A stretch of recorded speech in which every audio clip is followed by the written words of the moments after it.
Hi, survivors. It's me, Prepper Zan, reporting to you. Hope you guys are doing well because what's going on in this world is not. Y'all, it's so serious. It is so seriously crucial. But it's not going to be a long video. We're approaching the new year according to, how the things go with this system. Um, by God's grace, and I'm going to start doing like different types of videos come the new year, a little bit longer, a little bit more shorts. I'll have more of a theme. I thank y'all for y'all patience with me because y'all know I really didn't really care. I still don't about trying to be so extravagant. Well, it's not really extravagant, but presentation means a lot, so I'll do better if it's going to help to spread the word and help to reach more people with, being more appealing and to the eye and different things they do to, get the attention for people to click on the videos. Because my thing is not so much trying to get attention to myself, but it's to spread the message about survivalism and prepping. So people who don't know, they'll know, you know what I mean? And that'll help the world become a better place. But right now, I want to talk about finding bodies of water, big bodies of water or bodies of water near you. I think it's very, very important to know where you can go and you can have access to water.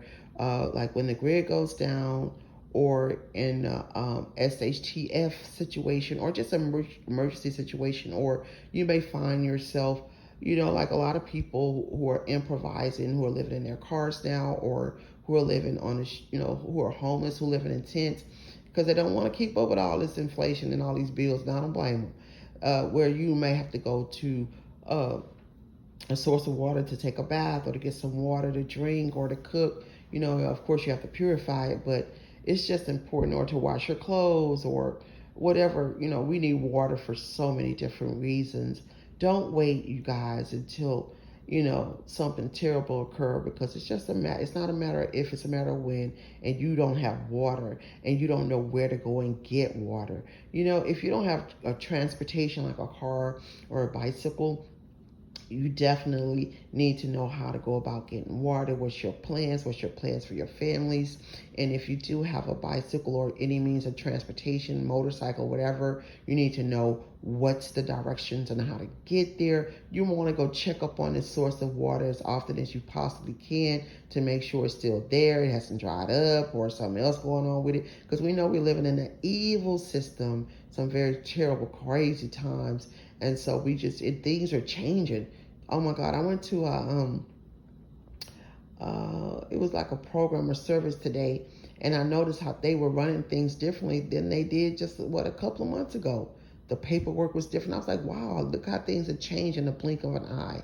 And y'all, we should have learned that since 2020, how things can just instantaneously change upon you. So let's make it our business to know where there's a big body of water, so we can have it for access to our families. I mean, there used to be like a pool in my area, in my apartments I used to live in, which was good because, like, we had a key to the gate. We just have to get in that pool if we needed water. Y'all, sometimes you need water to flush your toilets, like when the grid go down and the water's off and whatnot, and you have no ways of flushing your toilet. Y'all, you would be surprised. Keep a bucket too.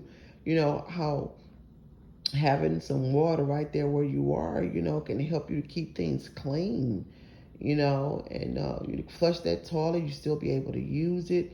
You know what I mean? And can clean up a little bit. You know what I'm saying? And just have some water. So just get a little map and talk to your family about this, so everybody be on one accord, and you guys will know. Like two or three different locales. I'll say three, maybe three or four. That's how important water is. Three or four different locations around you. Wherever I am, y'all, it's gonna be some water down the street from me. I don't play that. And I do that on purpose. That's intentional for me. Whether I'm in New York, whether I'm in Houston, whether I'm in Austin, Texas, wherever parts of Texas in the country in Texas, or wherever I am, believe me, it's three things well, I can't say what the third thing is, but it's two important things I'm having. A bunch of food, non-perishables, and I'm gonna have some water, and it's gonna be some water not too far from me, and that's on purpose, because I know how hard it is when you don't have water. I know what it is to be like without water. It's no joke. You can't survive long without it. So please give this video a thumbs up. Get your house in order. Start storing you a lot of water. Know where there's access to water. Invest in some of those 40, 50 gallon barrels. You can get them on Amazon. Now, if you're in Texas, I have some on my website too. If you're local, and we'll deliver it, we'll have it delivered, and you can store a lot of water. And I'm not saying that for sale. I'm saying that so you guys won't be deprived of water.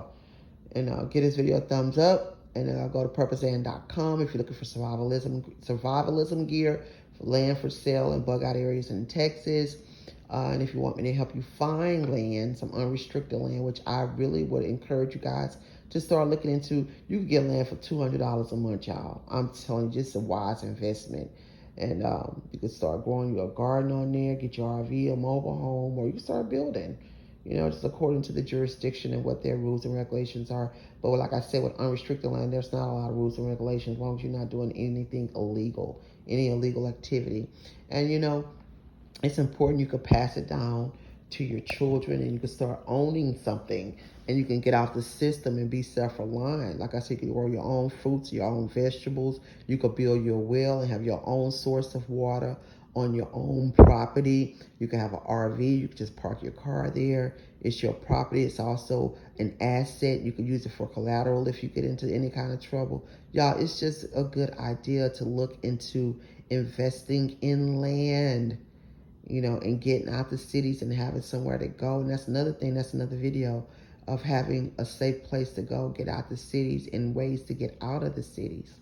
So, and as always, you guys, watch this world, watch the weather, and smell your water, boil your water before you use it. And just know that it is very, very crucial, very quite important to have many sources of water that you and your family can have access to. And I said have access to where you can go and get some water from that source, whether it's an ocean around you, a pond, a river, a park. You make sure you know the rules and regulations in this area, and to see if it's legal for you to get water out of these places too, because you don't want to find yourself on the other end of receiving a fine or getting a ticket for so-called, whatever they say, trespassing, or the system want to act like they God, like they own everything, as if they created water. But I'm just saying, y'all know what I'm trying to say, because I don't want to tell anybody to do anything wrong, but you just need to know where there's a water source around you. And as always, keep surviving. purposeand.com.